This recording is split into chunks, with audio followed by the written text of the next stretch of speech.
Hi everybody, welcome to Haven on Earth. It is super breezy and cool outside, but I'm inside the tiny house. So I want to give you a quick look around at what has happened since our last video, and then I would like to answer some of your questions. Here is the view from the front door. This is the living room, back door, kitchen, and our bedroom. So since our last video, they have finished the insulation on the inside. And this is an R13 product, and combined with the R6 on the outside, it's a combined total of R19 for the insulation. He also put in our electric box.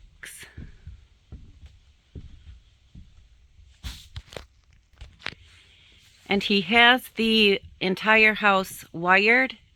It's just not completely finished yet. You all had some great advice for us in the comments, and we did install an outlet up high in the living room. That's going to be for the mini split, and then also down low for like the TV or DVD player, that kind of a thing, maybe a light back there. And then there's several more outlets and light switches all throughout the place.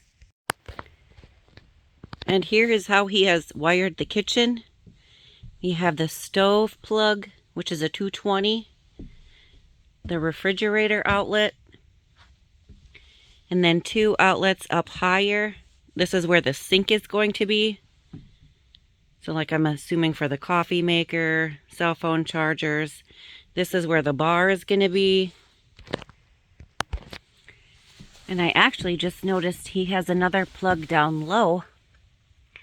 And that is going to be for our water heater, I believe.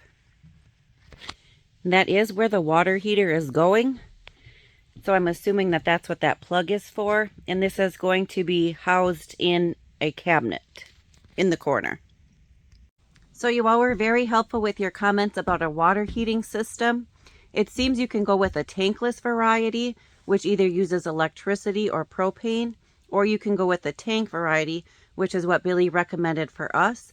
And we went with a 20-gallon water heater tank that uses electricity and only a 110 volt, rather than a tankless system, which would have used two 220 volts, which is just a lot of electricity. So some water heating systems have a unit inside and one outside, and then some of them also have like a propane tank outside. I wasn't comfortable with having a propane tank outside or part of our unit outside, so that is why we went with the water tank that he recommended, because it uses less electricity and it's all housed inside. Just listening to the wind outside makes me so grateful that I'm inside right now. It is so awesome. But it is getting a little chilly in here because we do not have heat yet. So here is the view towards the bedroom from the living room. And this is our only wall in the house. And I was just noticing that this has not been insulated. And it's not a big deal, but I remember watching a shed to house video and they insulated their inside wall to help with noise. Again, I don't think that that's a big issue at all. Since it's the two of us, I don't foresee us having an issue with noise. Which brings me to one of your questions, and that is whether we'll be living in our tiny house permanently. And the answer is yes. Our journey with homesteading began over 4 years ago, and our goal is to be as self-sufficient as possible. And although we'll never be 100% self-sufficient or completely off-grid, we're going to have city water, we're going to be on electricity. We take steps each year and with every decision that we make to be as self-sufficient as possible.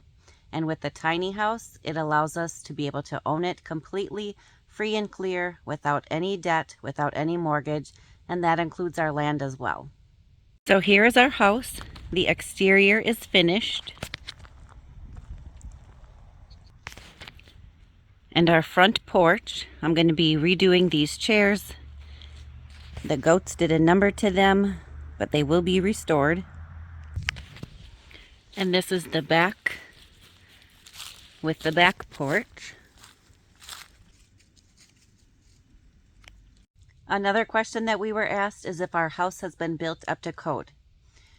Part one of that answer is that we specifically bought land without any restrictions, which means we can have a tiny house on it, we can live in our RV on it, we could have built a shed to house on it. No restrictions as far as the type of animals, the number of animals. Our land has no restrictions. So per our county or our city, our house does not need to be built up to code. Now, Billy in his career has been a professional house builder, and he even built the house that you see in our videos across the street. The red pole barn house he built. He also built his home a little ways from us, which we've toured. We're confident in the work that Billy is doing, and we think he's doing an amazing job. And everyone that we talk to in town about him assures us that he's going to build us a quality, great home. And so the next steps. The electric is roughed in, and we have our power source. In order to get lights in here, we need to work on the ceiling, and it doesn't have to be done in that order.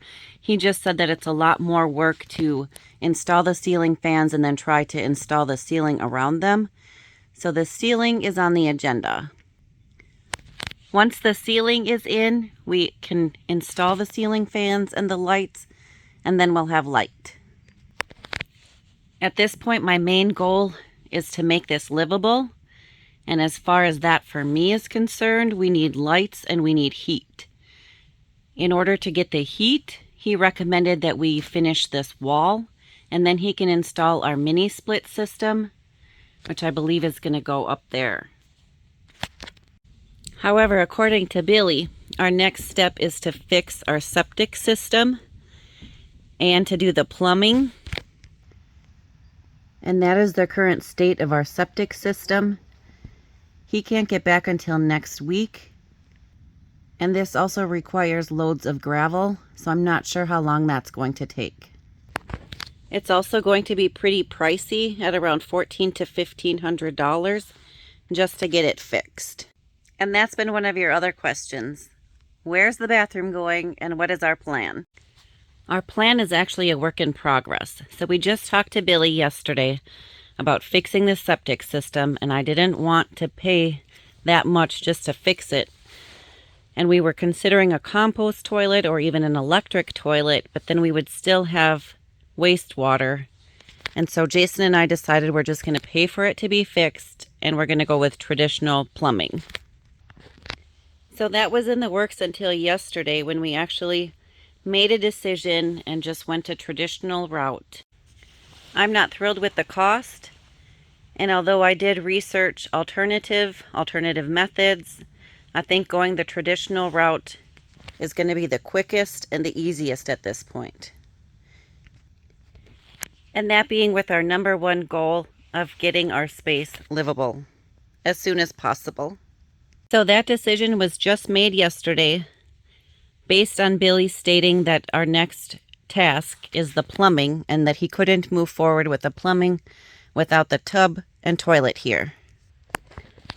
So yesterday we went out and picked out our traditional toilet, and then I very much wanted a clawfoot tub, but they didn't have any in stock, and I didn't want a traditional tub at all. So as we were looking, we weren't finding anything. And then Jason goes, "This is it." And he found this tub in a box off to the side. And as I was looking at it, I'm like, how much does this thing cost? And it turned out to be a custom order that someone had returned. And so we got it for half off. And they didn't have any freestanding fixtures within the store. We would have to order it online. And as I was walking away, the guy called me over, and they had this one freestanding fixture that was also on clearance. So we were able to get our tub and our tub fixture or faucet both for half off. The rest of the bathroom plan is still a work in progress. It's not going to be traditionally framed in, but we will have some type of privacy wall or movable wall. It's just a work in progress still. And so, on to more fun plans. The part that I am most excited about next is the ceiling and the wall plans. The ceiling we have picked out, it's going to be white shiplap panels. The walls I don't have a detailed plan yet for, but they will be some kind of pine, either pine board, pine shiplap, pine tongue and groove. And then one of your questions is about what kind of floor we're going with. And I do have the floor picked out. It's going to be vinyl planks, and it's multicolored, kind of a cedar with a darker and a lighter tones. Super pretty. And then it's also going to have an underlayment. Meanwhile, back on Homestead projects, we're still working on the raised bed gardens. We have some cardboard down. I'm going to be adding goat compost, goat bedding. Jason put some compost down to start growing in. So the raised beds are a work in progress. And down to the greenhouse.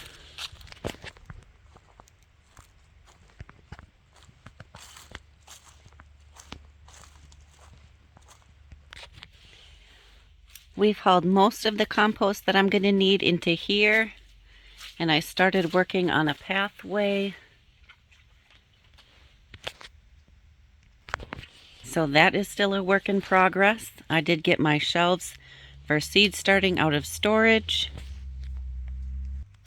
And I have several trays planted with some seeds, mostly brassicas and lettuce, but I don't have any germination yet, so that needs some attention. I'm not sure if they're too cold, but I have been keeping the greenhouse closed to retain heat, and then I put extra plastic over them, but I'll probably need to develop a different system. But it's looking lovely. The goats and chickens are up for the night, but we had a lovely morning.